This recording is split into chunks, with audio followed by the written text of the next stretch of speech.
Assalamualaikum warahmatullahi wabarakatuh. Apa kabar anak-anakku sekalian?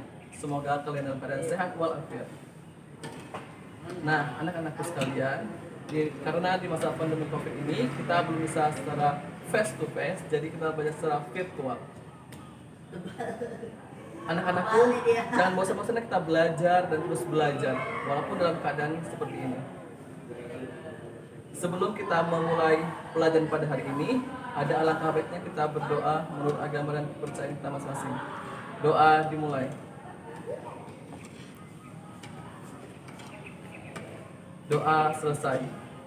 Perhatikanlah materi yang akan saya sampaikan pada video ini dan tetap semangat. Nah, kita masuki kompetensi dasar, yaitu memahami komoditas tanaman sayur yang dapat dikembangkan sesuai kebutuhan wilayah setempat. Sedangkan pada indikator, yaitu jenis sarana produksi dan tahapan budidaya sayur. Nah, anak-anakku, inilah kompetensi dasar kita dan indikator pada materi ini. Tolong diperhatikan dengan baik ya, nak.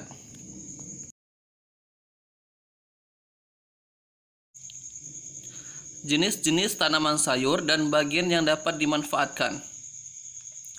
Sayuran yang ditanam bertujuan untuk dimanfaatkan bagian-bagiannya sebagai kebutuhan bahan makanan.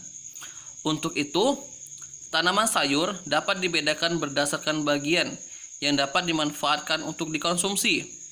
Pembagian jenis tanaman sayuran berdasarkan morfologi yang dapat dimanfaatkan adalah sayuran akar atau umbi, sayuran batang dan tangkai, sayuran daun, sayuran buah, dan sayuran bunga. Berikut penjelasan jenis-jenis tanaman dan bagian yang dapat dimanfaatkan. Nah, bisa kalian perhatikan ada sayuran daun, sayuran batang, sayuran akar, sayuran bunga, sayuran buah, sayuran biji, dan sayuran umbi. Kalian perhatikan gambar tersebut. Jenis-jenis tanaman sayur dan bagian yang dapat dimanfaatkan. Yang pertama, sayuran akar dan umbi. Bagian paling bawah dalam tanaman sayuran yang dapat dimanfaatkan adalah akar dan umbinya, yang biasa terdapat di dalam tanah, tidak beruas dan berbuku. Sayuran jenis ini biasanya ditanam untuk dikonsumsi pada bagian akar atau umbinya. Beberapa contoh sayuran yang dimanfaatkan akar dan umbinya adalah wortel, lobak, kentang, radis, dan bawang. Itulah contoh sayurannya. 2. Sayuran batang. Batang merupakan sumbu tanaman sebagai tempat semua orang lain bertumpu dan tumbuh. Pada bagian ini akan tumbuh bagian buku dan ruas sebagai tempat menempelnya daun dan tangkai.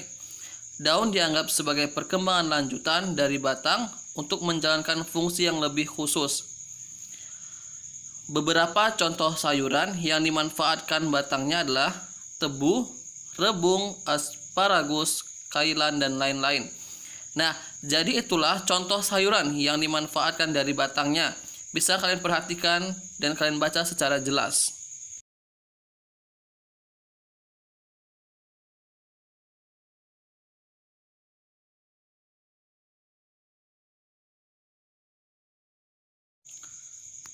Kita masuki yang ketiga, yaitu sayuran daun dan tangkai.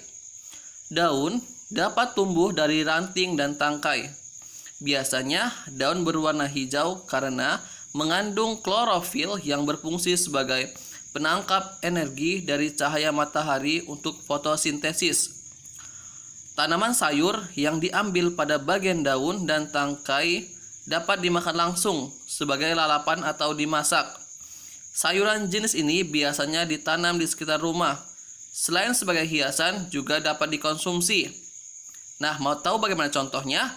Lihat, contoh sayuran yang dimanfaatkan daun atau tangkainya adalah kangkung, bayam, kemangi, selada, petai, seledri, dan sawi. 4. Sayuran buah. Buah merupakan perkembangan lanjutan dari bakal buah atau ovarium. Buah biasanya membungkus dan melindungi biji. Aneka rupa dan bentuk buah tidak terlepas kaitannya dengan fungsi utama buah, yaitu sebagai pemencar biji tumbuhan. Disebut sayuran buah karena tanaman ini ditanam untuk diambil buahnya.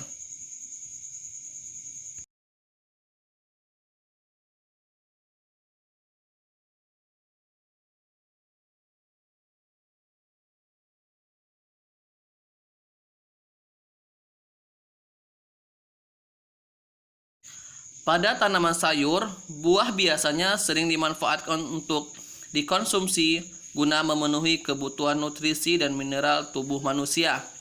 Buah dari sayuran tersebut biasanya dapat langsung dimakan atau dimasak dan ditumis sebagai lalapan atau campuran lauk dan sambal.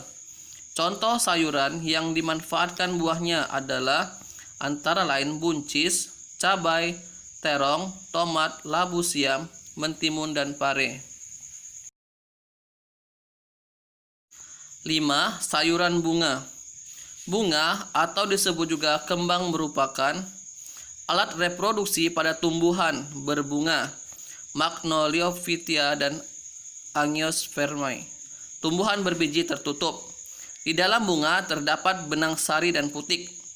Pada tanaman sayur, berbunga yang sering dimanfaatkan untuk disayur dan dimakan adalah bunganya.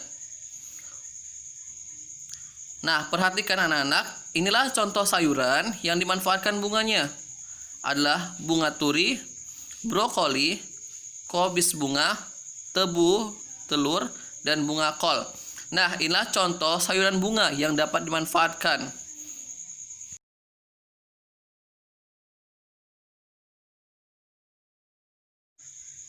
Kita masuki yang keenam, yaitu sayuran biji.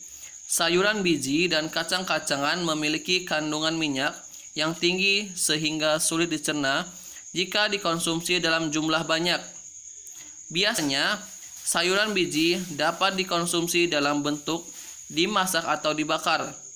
Jenis tanaman sayur yang dapat dimanfaatkan dari biji yang dihasilkan untuk dikonsumsi adalah kacang tanah, pete, kenari, dan bunga matahari. Itulah contoh sayuran biji yang dapat dimanfaatkan.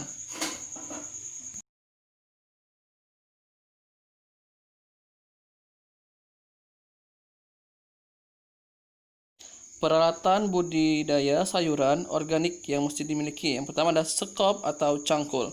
Lihatlah alat tersebut. Alat yang kedua yaitu garpu tanah.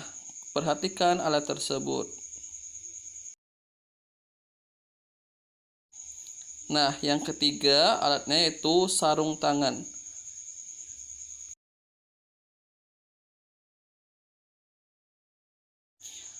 Alat yang keempat yaitu sudip tangan. Lihat apa kegunaan sudip tangan. Yang kelima yaitu semprotan air.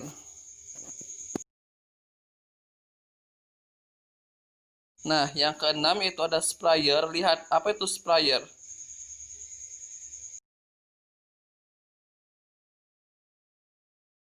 Nah, dan yang terakhir yaitu gunting tanaman. Kita lihat perbedaan antara gunting tanaman dan gunting yang lainnya.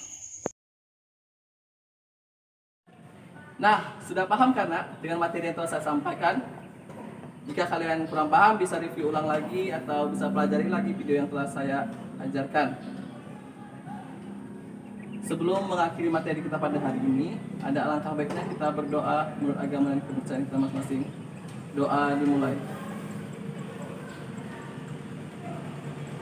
Doa selesai. Tetap semangat dalam belajarnya, kerjakan LK yang saya berikan. Dan saya akhiri dengan Assalamualaikum warahmatullahi wabarakatuh.